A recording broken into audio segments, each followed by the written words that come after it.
Hey guys, it's Dani. Today we are doing a walkthrough of Modern Witch Tarot Deck. This is by Lisa Sturl. I'm not sure if I said that right. I apologize if I did not. We are going to be doing a walkthrough of this deck, and then at the end of the video I will do a quick reading from the deck so I can show you guys kind of how it reads, or how I read with it. And yeah, let's get started. So here is Modern Witch Tarot Deck. I really love the way this is packaged. You can see it's got something on all sides, and then you pull down or pull up, whatever you want to say. And everything is tucked really neatly inside, which I wish more decks came like this. So they have this really nice little guidebook. It is a hardcover. Super cute. It has everything in black and white. Nothing really crazy as far as the guidebook goes. I've read over it a bit. Has some really great spreads that I've done. But yeah, I thought it was a really nice guidebook as a companion. Now the size is basic tarot size.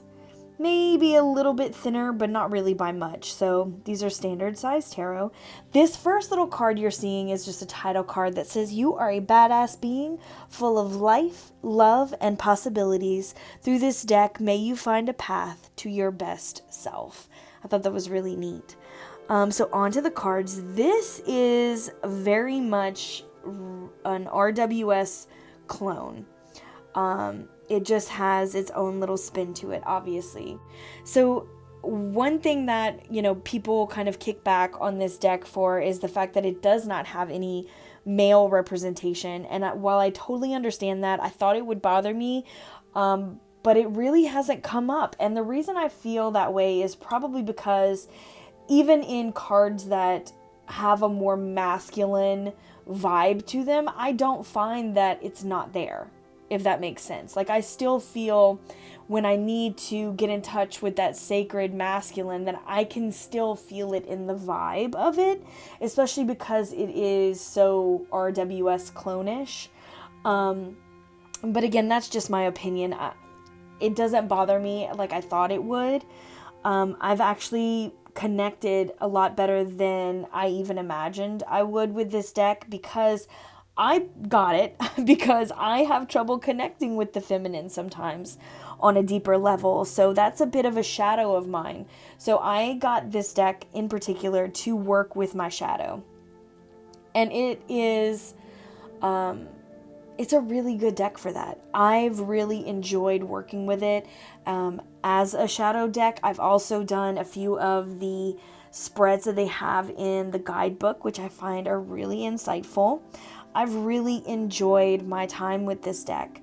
Now, I will say, I usually don't go towards decks that have a lot of modern things in them. And when I say modern, I mean like cell phones and aviator glasses and computers and, things like that. I don't know why I'm like, there's no room for that in tarot. Even though that is our modern time that we live in, I usually want to see I don't know, something older, something without those modern technologies. I don't know, just one of those things. But it doesn't bother me on this one. And this last card is the Everything is Fine card. I know that had been floating around a lot on the internet before the deck came out. So now I'm going to complain a little bit. You guys, as beautiful and crisp as the cards are, as vibrant as the colors are, you can see this deck is so thick.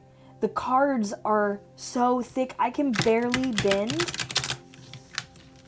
And to riffle shuffle is almost impossible. Like, I'm not even gonna lie. I've been shuffling decks since I was 4 years old. Since I was 4. I cannot shuffle this deck properly. I will say this is a huge downfall, and probably why I won't reach for it as often.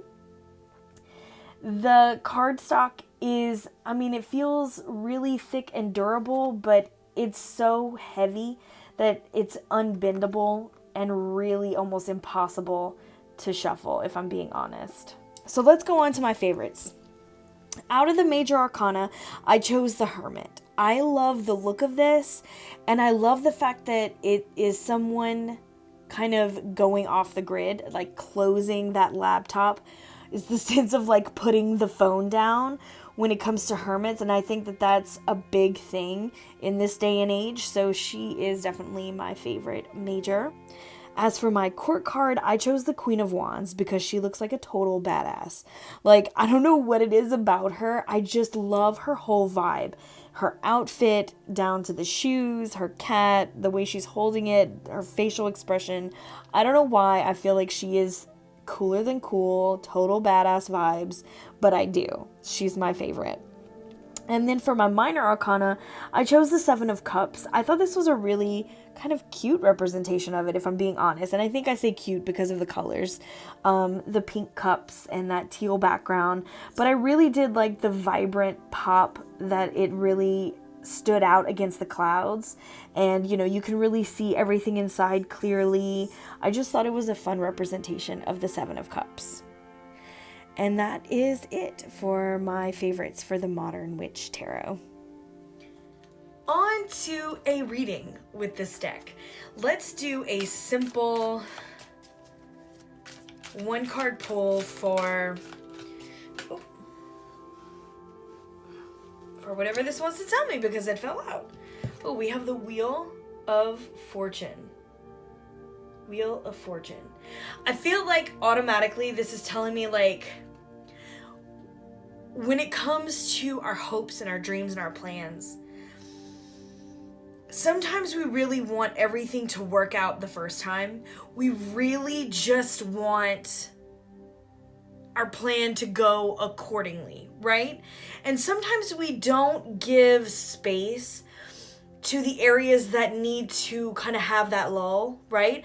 Those little dips in our roads are kind of where we learn the lessons that we need to get to our destination.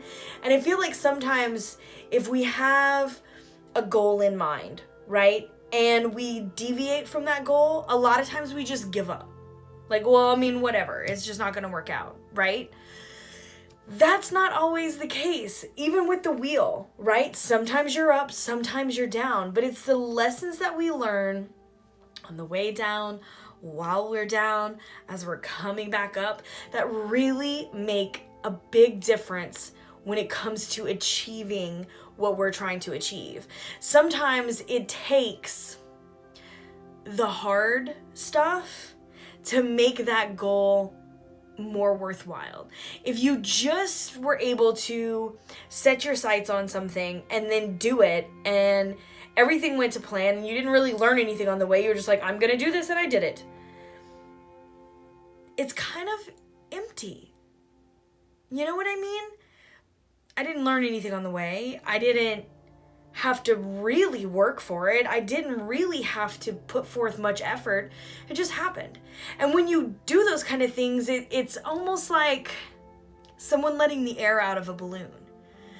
Whereas if you're going after something and you really have to work for it, you really have to go through times of awesomeness and then times where you feel like you are stuck in the mud and will never get out.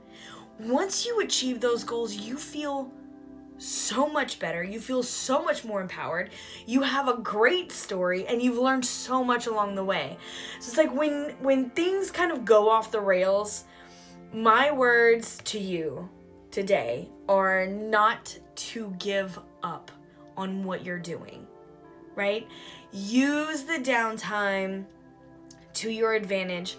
Learn the lessons and know that it'll make achieving this so much sweeter. All right, you guys, I hope that helped in some way, shape, or form. Let me know what you think about this deck, right? I'm really interested in everyone's take on this deck. Do you have it? Do you not have it? Is it something that you're gonna get? Is it something that might be on your anti-haul? So just let me know in the comments below.